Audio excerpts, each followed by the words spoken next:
Hey, today we have Akshay Nanavati, the author of Fearvana. Love this book. It's The Revolutionary Science of How to Turn Fear into Health, Wealth, and Happiness.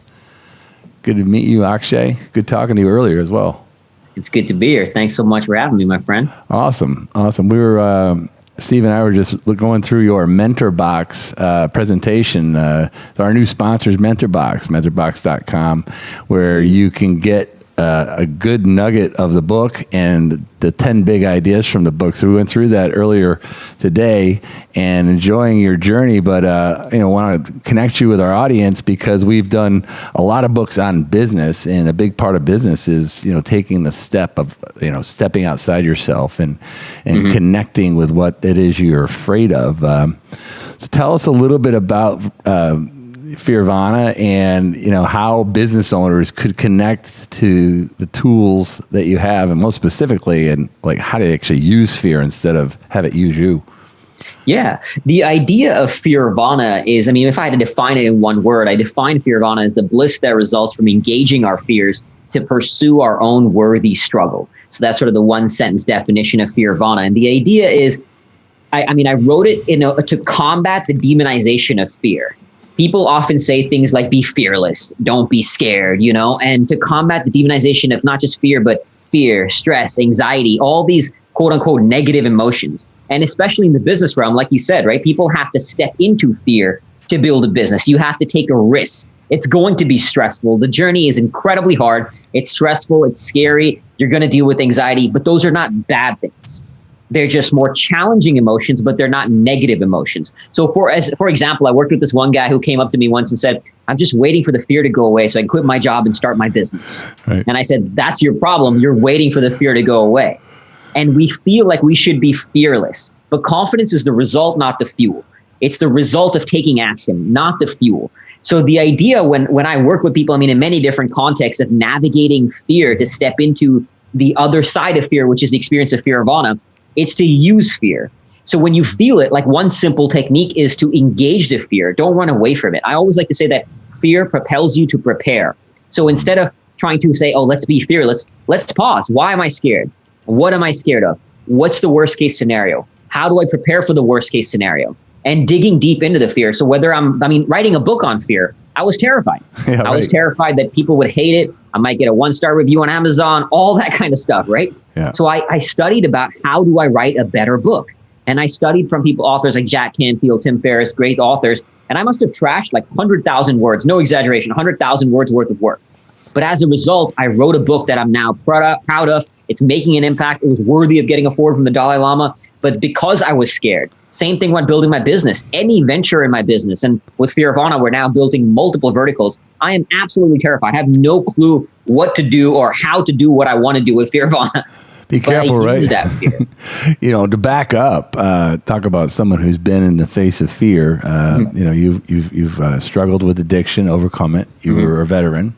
You did this insane journey across the world. You were, across the continents, and also climb mountains. So you have the most diverse background, wouldn't you say, Steve, of anybody we met? And then in your journey, I think a lot of people want to know your story. I love your story because that's kind of what where the idea comes from. The ethos of Fearvana. Help share it with us. Sure. Yeah, I would say that the ethos of Fearvana kind of began when I moved to I'm born in India, moved to the US at 13, and soon after moving here, I got very heavily into drugs, into alcohol. I used to cut myself, burn myself. I still have these scars on my arm from doing that.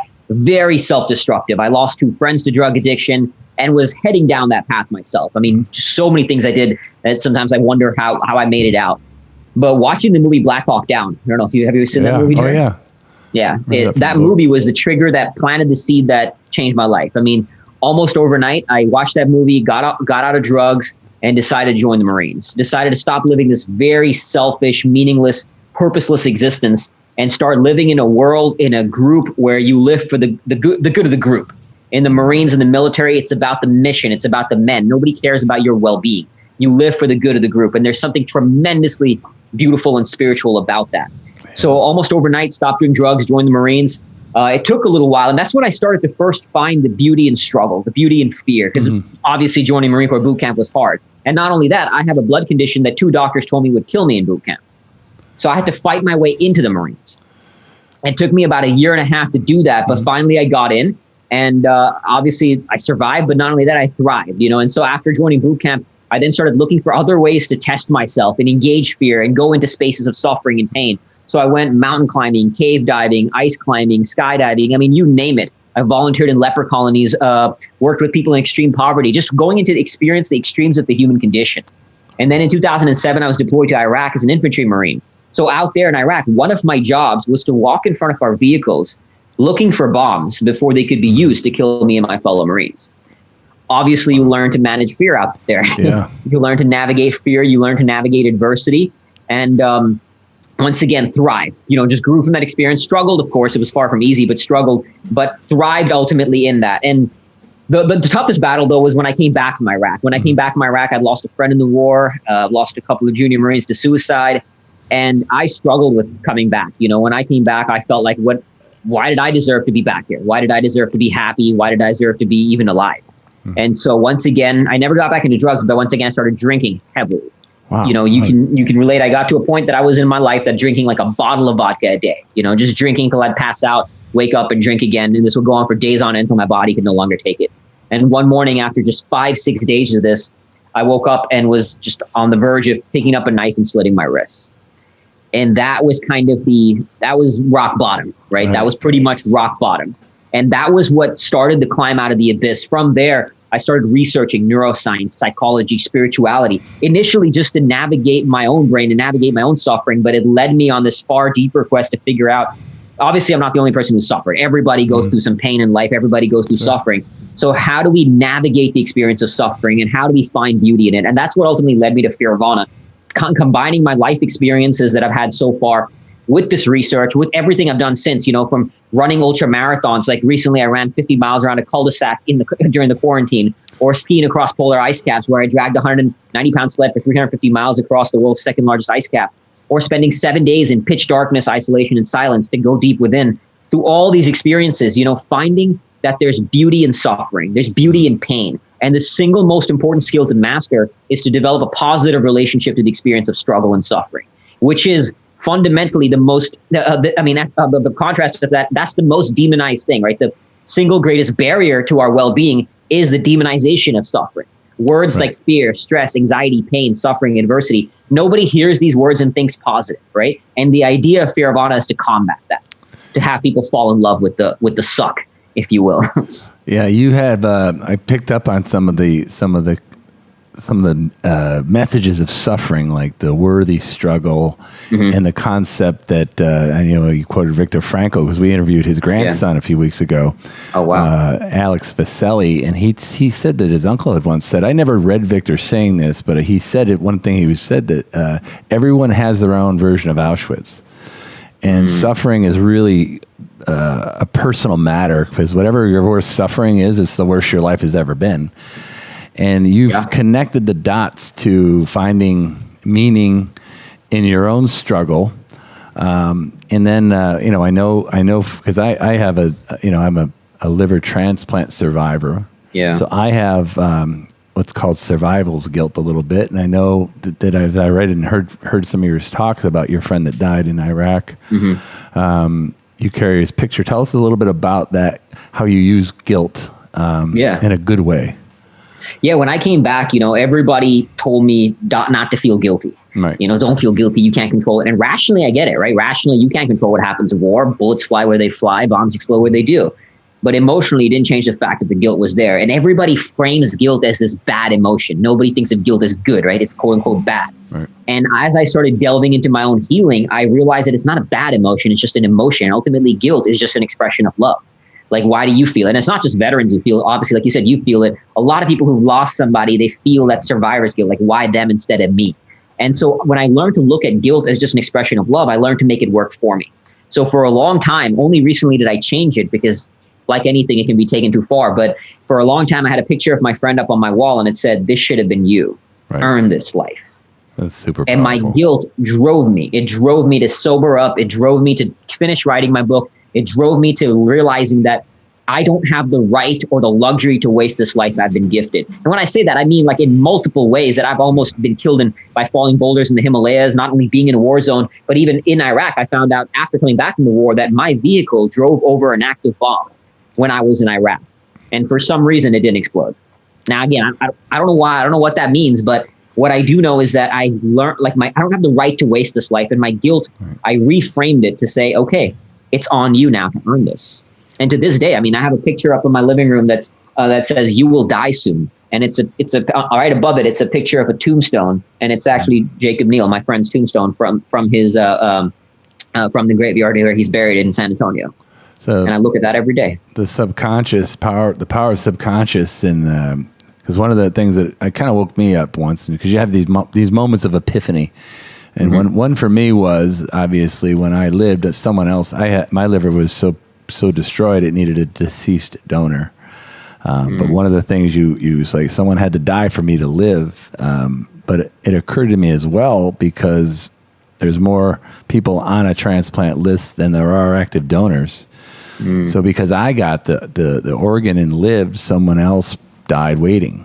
So there was really 3 people in the equation. So I use that kind of as a wake up call. It's like, you got to honor your friend, and you got to honor those that have made the sacrifices and didn't survive the suffering, and but sacrificed themselves for it. Love that. Talk about, and I'll get to some of the algorithms, because you got some very cool kind of points in your book about the steps. I have 3 steps to recreating yourself. And I think people think in threes, like the 3 blind mice, the 3 musketeers, the 3 amigos. Yeah. 3. Everything seems to be 3 or 4. You have 3 steps to Fearvana.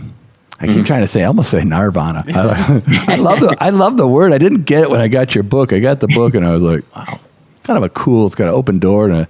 But talk about that, like that transformation from getting, being afraid to using fear. Yeah. So the 3 steps that kind of outline the Fearvana process. Step 1 is awareness and acceptance. So in the book, I go much deeper into the neuroscience of how the brain works, and kind of I would say the key part in that section is recognizing the awareness that we don't control most of what happens in our brain. So whether it be quitting a job to start a business, or like right now, if I was sitting in this room and somebody came in here with the gun, I'm not choosing to feel fear.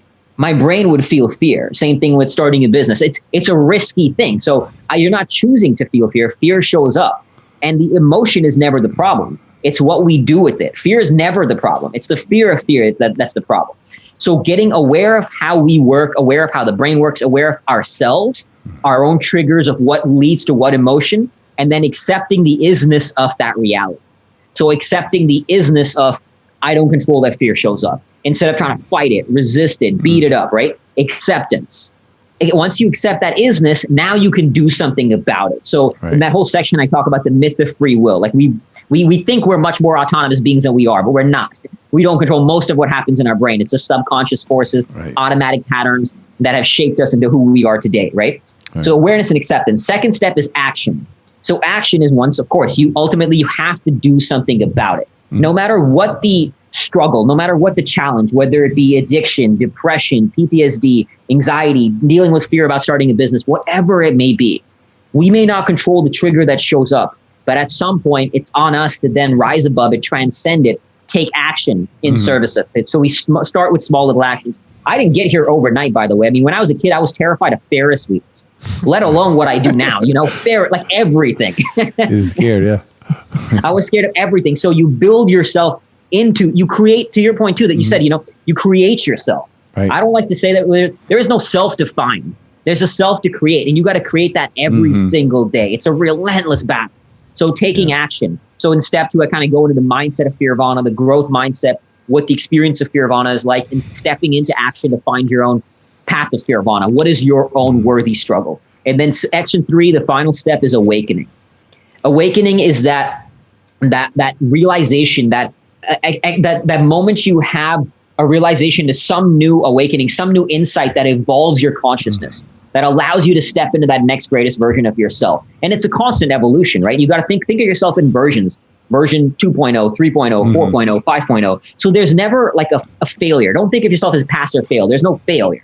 There's just, oh, this thing happened. Great. Now it's the stepping stone to the next version of myself. So all the struggles that I've went through, that you went through, you know, from the moment that I was sitting on that couch about to kill myself, that wasn't a failure. I mean, of course, I'm not proud of it, but I don't regret it. You know, that was part of, had that not happened, I would not be here sharing Fearvana, being able to help people with that message, because I've been through that struggle. Right. So now that I am where I am, I'm not waiting for things like that to happen. I seek out suffering.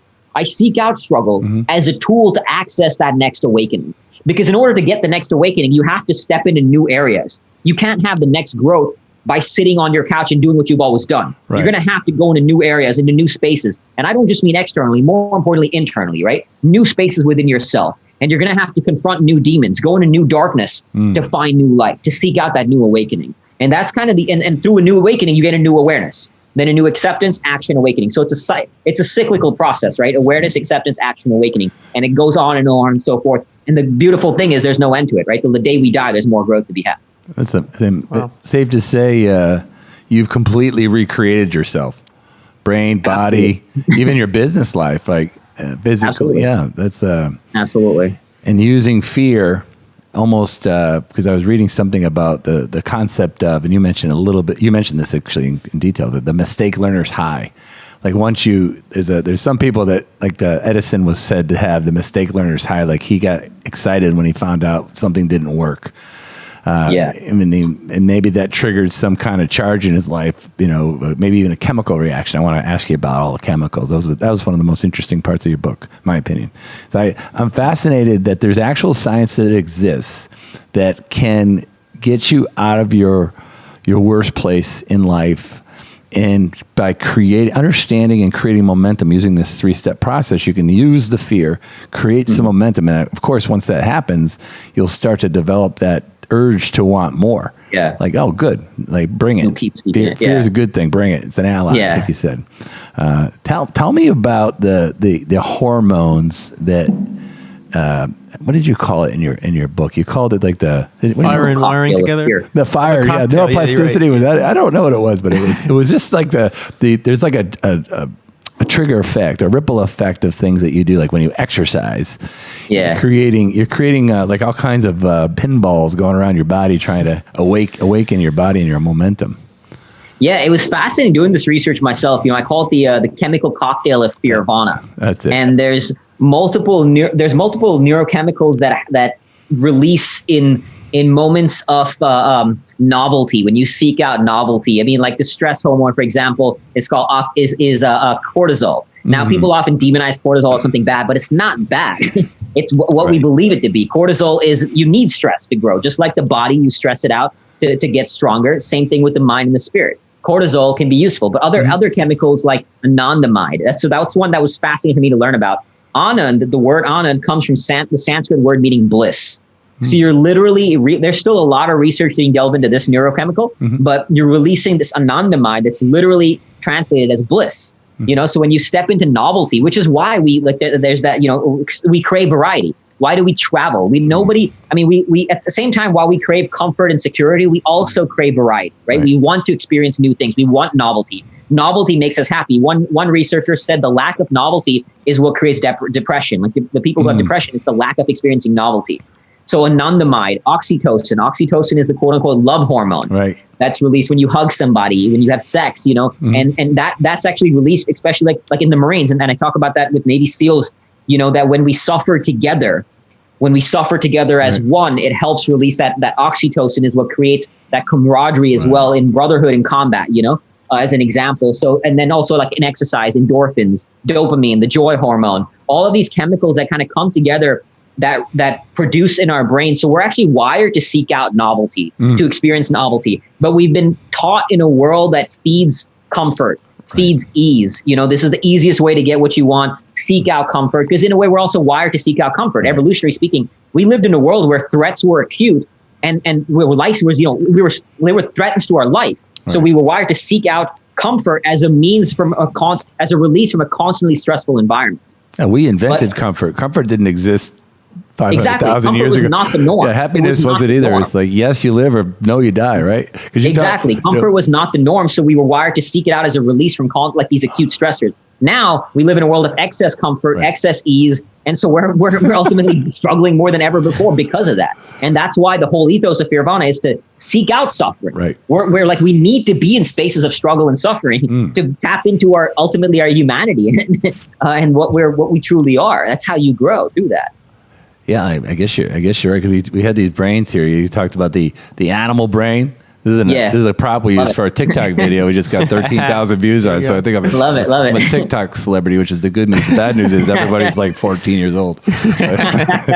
So the animal brain versus because this is a fascinating topic, the cognitive biases. The animal brain, the million-year-old brain versus our new logical, rational brain, and they're in a battle all the time. But how do you use the brain, like these cognitive, embedded pro-survival behaviors to your advantage? It's like, I thought that was wonderfully talked about. Thank you. Thank you. Yeah, the idea is that the animal brain is a subconscious force. That's the force we don't control. We don't control most of what's happening there, right? So our cognitive biases have existed as an evolutionary construct to help us survive. There's like a ton of, I mentioned 7 in the book, and then I go deeper into 25 cognitive biases deeper on my site. And like, for example, like one of them, I call it the law of love and hate. There's, I can't even remember all the cognitive biases I mentioned in the book, but like, for example, one of them is, sorry, there's a loud no worries. noise. We're a reality show too. We don't care about noise. So yeah, there's like one, for example, is, if you look at evolutionary speaking, right? If every time a lion attacks me from tall grass, right, my brain will learn to say tall grass equals danger. So all tall grass is bad. Oh yeah. Let me stay away from tall grass. Right. So we've created these constructs to simplify a complicated world and ultimately to keep us alive. And the goal, when we read about cognitive biases, we think of them as something negative, right? As something bad, because in this world, they can be negative. But our brain is not designed for a modern world. Our brain is still designed for archaic world where survival was a constant threat. That's why another cognitive bias is called the negativity bias. Yeah. We're more wired to look for the negative than we are for the positive, because evolutionary speaking, it's more important that I stay present to the danger, the threat of the tiger trying to kill me, than the beautiful sunset. Who cares if I miss the beautiful sunset? I'm still going to be alive the next day. Right. So we're more wired. And there's a lot of research that's shown this, that people will do more to avoid losing $50 than to gain $50. And a lot of other research has validated that from a young age, we have this negativity bias. Now, that can all be valuable. The goal is not to get rid of the cognitive bias. It's to be aware of it and then say, okay, cool. It's there. Let me not be defined by it.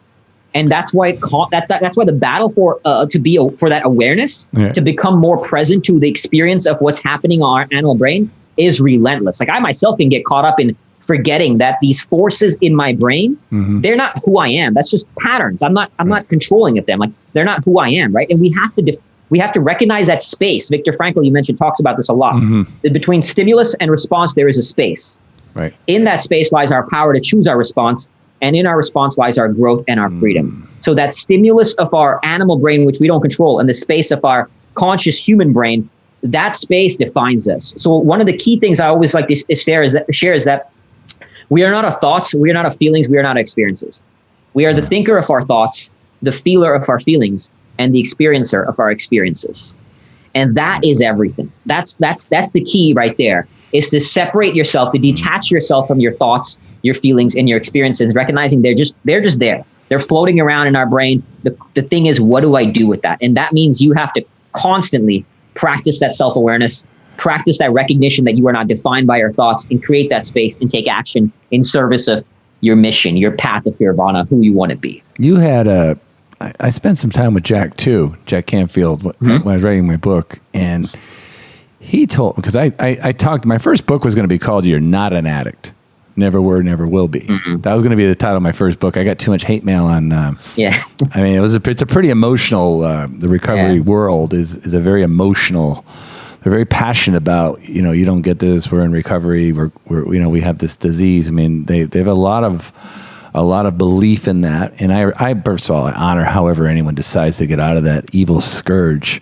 Yeah. But what Jack told me, and Jack had some kids that suffered with the addiction as well, because we talked about this off camera. And he said, when you say I am, right, you are making a subconscious command to yourself. Yeah. Because you are ultimately in control of what you suggest to be.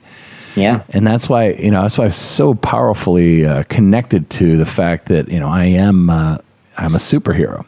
That's what I said. I said, I'm not an addict. I'm a superhero. Love it. And that's what I wrote the book, Superhero Self. And all the while here, I'm looking at, the gold in these words here that you can get on MentorBox, on their portal, and then upload, get the book. I always use them both together. MentorBox gives me a deep dive, and then the book gives me the the forever knowledge, and it's like But that was kind of cool. And you had mentioned also that you sobered up while you were writing your book. Yeah, I mean, when I first hit that low moment, I didn't actually entirely sober up then. I had first I stopped drinking. Well, I mean, first I went deeper into drinking even after that moment. Then I stopped and I learned to moderate it for a little while. But and I was okay with moderating it. But my problem was, every once in a while a trigger would hit. Sure. And I just would it would go deep into the pit again. So I realized I realized I'm not really good at moderation, which is why even now as an ultra runner, I will run 50 miles around a cul-de-sac or 80 miles around a 0.2 mile loop, So I just embraced that my extreme personality and channeled it. But yeah, I sobered up. It was kind of a cathartic process of writing my own book. And I mean, I could not resonate with you more about the labels. Again, if it works for somebody, it works for somebody. But I never would say I am an alcoholic because why would I going to choose to label myself that, And I mean, to your point, I've worked with people with mental health issues. Like I worked with one young girl who was labeled by the therapist said was told her you have depression. Right. So she would always say things like, I'm depressed. I have depression. Instead of saying my brain goes through a state of depression from time to time. Right. But that's not who I am. And I'm not my brain. Right. So like to your point, I'm going to only say I am to the person I want to become, to the person I want to create, which I love your point that I am that superhero. Right. So I am that warrior, however you choose to say, but I love that. And that's why I never called myself even with PTSD, I would say I was diagnosed with PTSD, but I don't have PTSD. Right. I had symptoms. My brain had symptoms of post-traumatic stress, which are very normal human responses to war, but I was not defined by that, so I created the new label, Fearvana. And it was through that process that I ultimately sobered. And I did, to be very frank with you, after I sobered up, after I wrote the book, I broke my sobriety, not last year, I think the year before last, when I went through a very challenging divorce. I ended up breaking my sobriety and kind of got into the darkness and the pit again, which is what ultimately led me to go spending 7 days in darkness, because I realized that there was something missing and I wanted to go deeper within to find out what that thing was. And so I went into 7 days of darkness because, again, I do everything in a fairly extreme way. Like they said about John Belushi when he stopped drinking, he says, that guy doesn't even do moderation in moderation. That's what you remind me of. No, not so much. No, of course, you run around 50 miles around a cul-de-sac. I want to hear that story. We don't have time. But Kierkegaard once said, once you label me, you negate me. And I speak to the potential that you have when I see you talk about what you could have become and what you still. You're a young guy still, by the way. So there's more out there for you, and there's another challenge and another struggle that awaits you. Absolutely. Really fantastic. One last question about post-traumatic stress disorder, because I've been studying. I actually just got a book called "What Doesn't Kill Me." What Doesn't Kill Me is from the Nietzsche. You read it already? I've read What Doesn't Kill Me. Yeah. Yeah. So but what's interesting? I heard about that book, and I also read. I ordered another book the next day because I heard someone speak about What Doesn't Kill Me, which he found out about post-traumatic growth, studying post-traumatic stress disorder, and then Seligman, I heard, found about learned optimism, which you and I and Steve embody, like optimism. And he learned that studying learned helplessness. So you studied something bad and came up with something good. And what I'm seeing here is Fearvana is a breakthrough that you had studying fear. Yeah. And you come up with Fearvana, like, hey, it's the opposite side of the coin. Absolutely. Cool, and that was my same thing of studying like post-traumatic stress, is that post-traumatic stress is not indicative of post-traumatic stress disorder. We attach those two as if they're the same, but they're not. Post-traumatic stress can easily lead to post-traumatic growth. And we need to reframe it accordingly. Martin Seligman did this great study where he went to West Point and he asked cadets, how many of you have heard of post-traumatic stress disorder? And it was something like 95% of people raised their hands. He then asked them, how many of you have heard of post-traumatic growth? And it was less than 5%. And his point was that we've made it a self-fulfilling prophecy that trauma, experiences of suffering lead to disorder, but it's become that fulfilling prophecy because we live in a world that cultivates that. I mean, right now it's unbelievable. Our world that we cultivate that the smallest thing is like trauma, and we're now going to be traumatized for life by these things. But we're cultivating this mindset of that, and so then it becomes reality. It becomes and shapes our belief system. It shapes our paradigms, and that's what my whole thing I want to combat with Fearvana is that suffering is a beautiful word. I'm not saying I wish it there's some things in life that are absolutely awful. I work with victims of sex trafficking. I work with former child soldiers. I would never wish that on anybody. But here's the thing. Suffering is going to happen whether or not we like it. So we can find beauty in it. And the whole idea is reframing that as suffering is the most beautiful thing. Adversity is beautiful. And the things that we don't wish that are, the suffering that's handed upon us, but there's the suffering we can choose to seek. Building a business is an act of suffering. It's struggle. Writing a book, running ultra marathons. These are all things that are great struggle, but they're beautiful, and seeking that out, embracing the struggle along the journey. Yeah. One of my mantras is suffer well. My key mantra of Fearvana is these two words: is suffer well. Suffer so anytime well. somebody's suffering, I'm like, suffer well. That was Viktor Frankl said that once you find the meaning in suffering, it no longer is suffering. Exactly. And it's Fearvana. What a cool concept. You have questions for us, Steve? You always have a few pearls. Yeah, I did. I had one question for you. So I love the space between your thoughts and observing as well. That's a really cool thing. And I was wondering if you have any, as you experience fear now, since you have so many experiences with it, you wrote the whole book, do you have any, when a trigger comes, do you have any specific tactics you like that are favorites of currently that maybe you sit down and journal, you meditate on it for a few minutes, anything like that that's currently a practice for you? Yeah, great question. Meditating, journaling definitely work. I have a little mantra that I use that says, be with what is, but do not become what is. So actually that came to me while I was running one day, and I was 20, 30 miles into a run, going through the pain as one does, and saying, be with the pain, but do not become the pain. So be with what is, but do not become what is. And in the book, I also go through this 5-step process called LMNOP, which is a great tool to practice the space between the isness and what you choose to do outside of it. So just to quickly run through it, L is label. Neuroscience has shown simply by labeling an emotion or labeling your experience, it reduces activity in the emotional parts of your brain and increases activity in the part of your brain related to focus and awareness, that human brain. So just pausing to say, you know what, I'm feeling scared, I'm feeling anxious, I'm feeling stressed, can help you separate yourself from that emotion, create that space. And quickly to run through it, M is meaning. What's the meaning of the event? What's the meaning of the emotion?